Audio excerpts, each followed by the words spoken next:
రాష్ట్రంలో ఘనంగా జరుపుకోవడం జరుగుతుంది.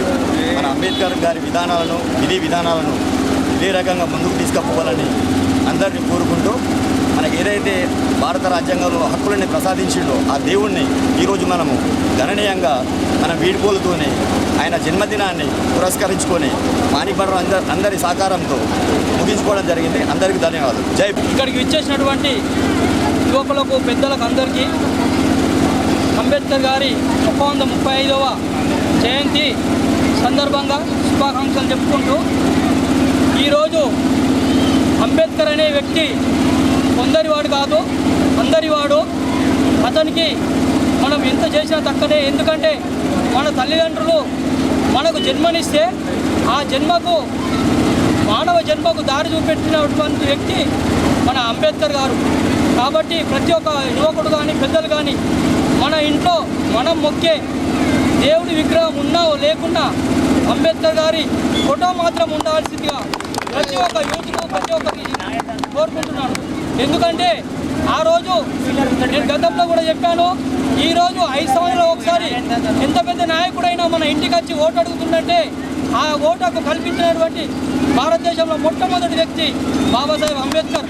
ఎందుకంటే ఆ రోజులలో పటేళ్లకు, పటువారులకు, దొరలకు, పెత్తందారులకే ఓటు హక్కు ఉండాలని ఒక కమిటీ వేస్తే ఆ కమిటీలో సామాన్యుడికి ఓటు హక్కు ఇచ్చిన రోజే సామాన్యుడు కూడా ఒక నాయకుడిగా ఎదిగి అలా సామాన్యులని ఒక దారికి తీసుకొచ్చి నాయకత్వం ఉంటేనే నాయకుడు కాగలుగుతారని చెప్పి ఓటు హక్కు కలిగించిన వాడు అంబేద్కర్. కాబట్టి ఆ అంబేద్కర్ యొక్క ఆశయాలకు మనం అందరం కట్టుబడి ఉండాలి.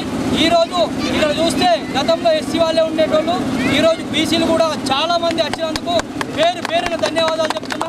మిత్రుల ఈరోజు వచ్చిన వాళ్ళము నెక్స్ట్ సంవత్సరం ప్రతి ఒక్కొక్కరు ఒక 10 మంది చొప్పున తీసుకొచ్చి అంబేద్కర్ ఆశయాలకు మేము ఉన్నామంటూ ఈ 2nd డివిజన్ మాణిక్బండ నుంచి తెలియజేయాల్సిందిగా కోరుతున్నాను. ఈ అవకాశం ఇచ్చినటువంటి 135వ దినోత్సవ శుభాకాంక్షలు. ఆయన పుట్టి నేటితో 135 సంవత్సరాలు అవుతుంది. ఆనాటి సామాజిక ఆర్థిక స్థితిగతులను పోల్చుకుంటే గణనీయమైనటువంటి మార్పులు సంభవించాయి. ఈనాటి మనం అనుభవిస్తున్నటువంటి సామాజిక ఆర్థిక స్వేచ్ఛ అంటే ఆయన రాజ్యాంగాన్ని రచించడం వల్లనే ఆ సామాజికత్వాన్ని కానీ ఆర్థికత్వాన్ని కానీ మనం స్వేచ్ఛను పొంది ఈరోజు అనుభవిస్తున్నాం. కానీ ఆయనను అప్పటి నుంచి ఇప్పటి వరకు ఆయన కీర్తి ప్రతిష్టలు తగ్గించే విధంగా చాలా శక్తులు పనిచేసిన ఆయన కీర్తి అజరామంగా రోజు రోజుకు పెరుగుతూ ఉంది తప్పితే తగ్గడం లేదు. అది గుర్తించినటువంటి భారతదేశంలో ఉన్నటువంటి కొన్ని శక్తులు ఈయనను ఎంత వేరు చేసినా వేరైతే లేరు, ఆయనను కలుపుకుంటేనే మేము ముందుకు వెళ్తాము, మా రాజకీయ మనుగడకు ముందుంటాయనే ఉద్దేశంతో వాళ్ళు ముందుకెళ్తున్నారు. అయినా సంతోషమే. ఆయన ఆశయాలను కొనసాగిస్తామంటే అందరం తప్పకుండా వారికి మద్దతు ఇస్తాం. కానీ ఇప్పుడు చూస్తూ ఉంటే దేశంలో పరిస్థితులు చూస్తూ ఉంటే ఆర్థిక సమానత్వం అనేది సామాజిక అసమానతలు అనేటువంటి దేశంలో గణనీయంగా పెరిగిపోతూ ఉంటున్నాయి.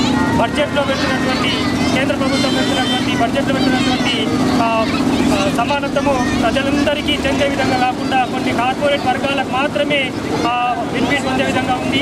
కాబట్టి రానున్న రోజుల్లో ఆయన ఆశయాలను సాధించాలంటే ప్రజలందరూ ఆర్థికంగా ఎదిగినప్పుడే మనకు సమాన అవకాశాలు వస్తాయి.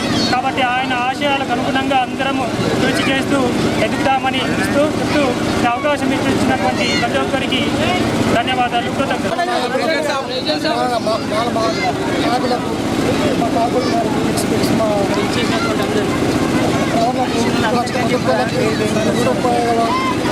శుభాకాంక్షలు. అంబేద్కర్ గారు ఒక బాలబాగలు కాక ప్రతి ఒక్కరికి సేవ అందించారు. ఆ సేవలను గుర్తించి మా అందరం సాగడానికి కోరుకుంటున్నాం. జై భీమ్.